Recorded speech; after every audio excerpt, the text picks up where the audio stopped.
Hey, how's it going everyone? It's Ernest from TripAstute. In this video, I want to talk about some of my top airport and airplane annoyances and pet peeves, and hopefully share how you can deal with similar issues on your next trip.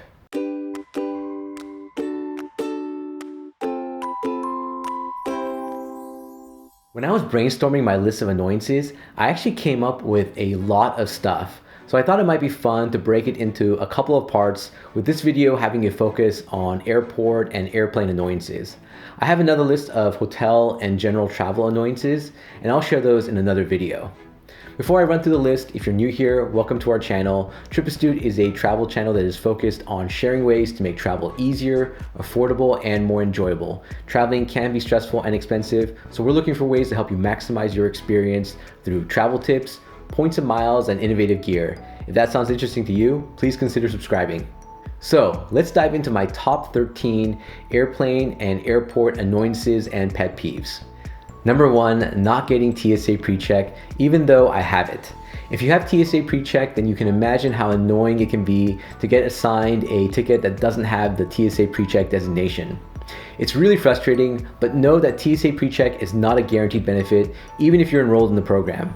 Also, it can be caused by a lot of different things, like not having your trusted traveler number registered with your airline or having a mismatch between your ticket name and the registered name in the program. This can also be an issue if you forgot to renew or update your program, especially if you got a new passport. If you're getting a paper boarding pass, you can ask the agent to verify that your information is correct at the counter. However, if you notice it later or don't have much time to spare, you might just have to go through the regular line, as annoying as it sounds. Number 2, being told that my check-in baggage is too heavy. While I prefer not to check in a bag, there have been a few trips where we just couldn't fit everything in our carry-on bags. Though what's even more annoying is getting to the airline counter and being told that your bag is a few pounds or kilograms above the limit. No! God, please, no! No! No! For this situation, I recommend packing a spare and lightweight duffel bag that you can use for items that you might need to transfer out of your check-in luggage.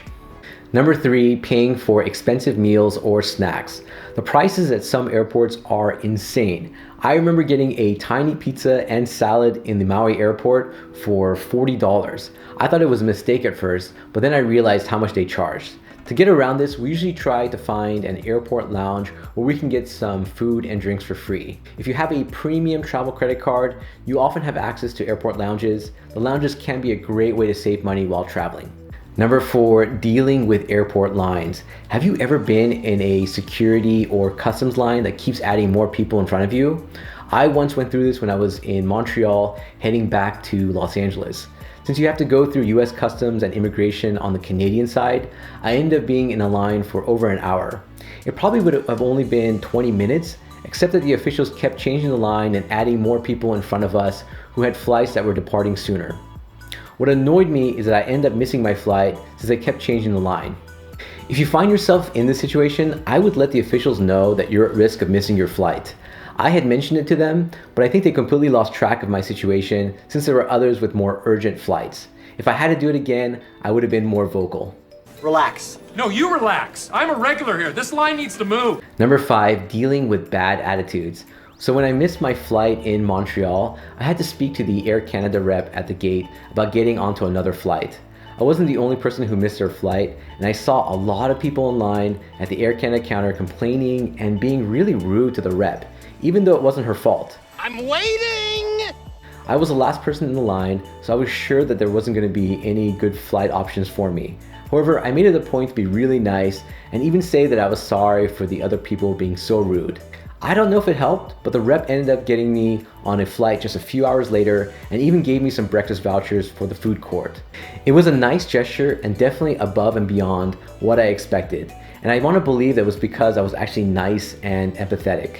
In any regards, I sent Air Canada an email and photo letting them know that their rep saved the day.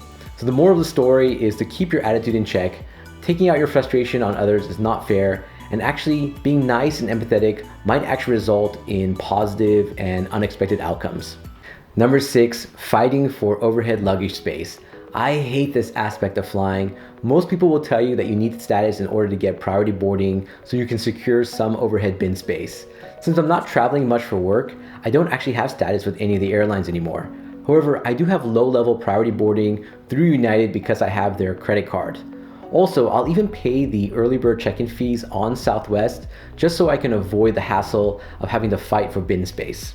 Even with those precautions, you can still end up boarding the plane late, especially if you have a delay when connecting flights. If you find yourself in this situation, I personally recommend finding a seat toward the back part of the plane and then looking for luggage space toward the front.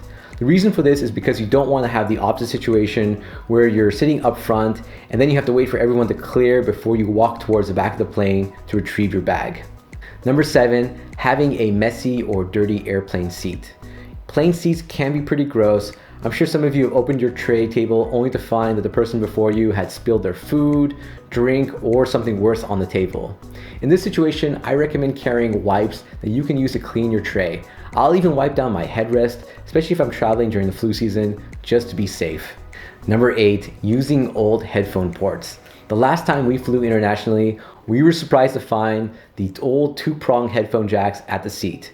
This was super annoying since I just got some new noise-canceling earphones and wanted to use it while watching an airline movie. In this situation, the airline will often provide a free headset, but it's usually not very good.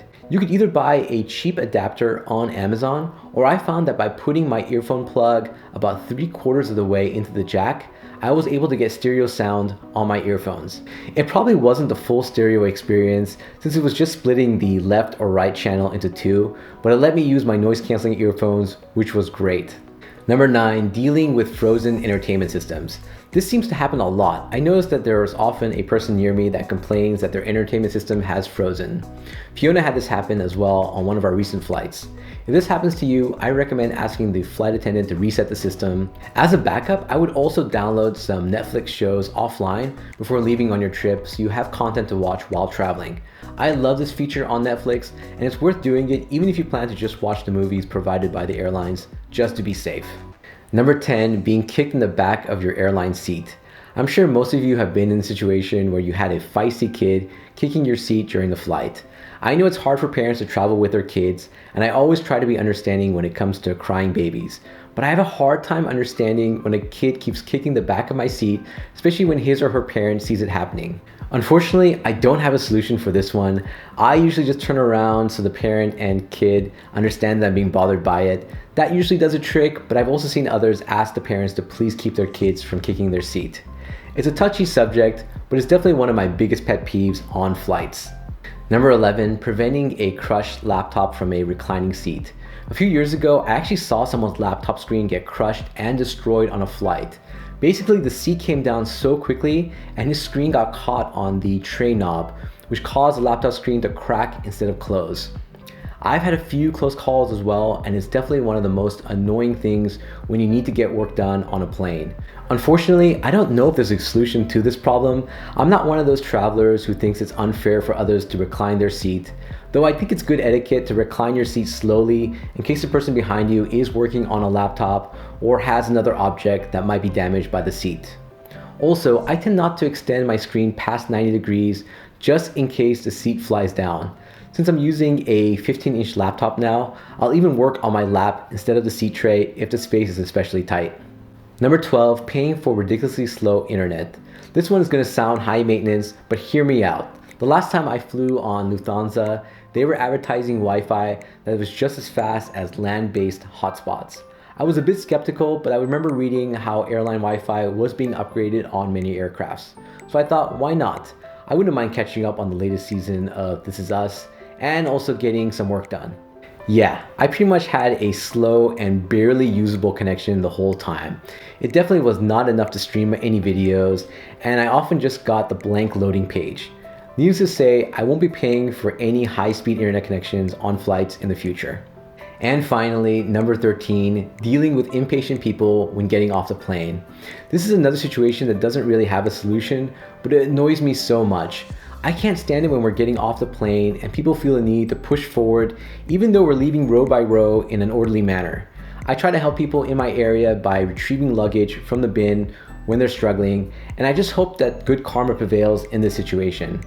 My suggestion is to help those around you in need, and hopefully it makes the onboarding process a little bit smoother for everyone. What are your biggest annoyances or pet peeves when traveling by air? Anything else you would add to the list? please let us know in the comment section below. Hopefully this video was both fun and therapeutic, at least it was for me. If you enjoyed this video, please like and share it with others. Also, make sure you enter our latest giveaway for a Notice Compact Coin Wallet. The giveaway ends tonight, which is November 9th, 2018. Until next time, travel safe and travel smart.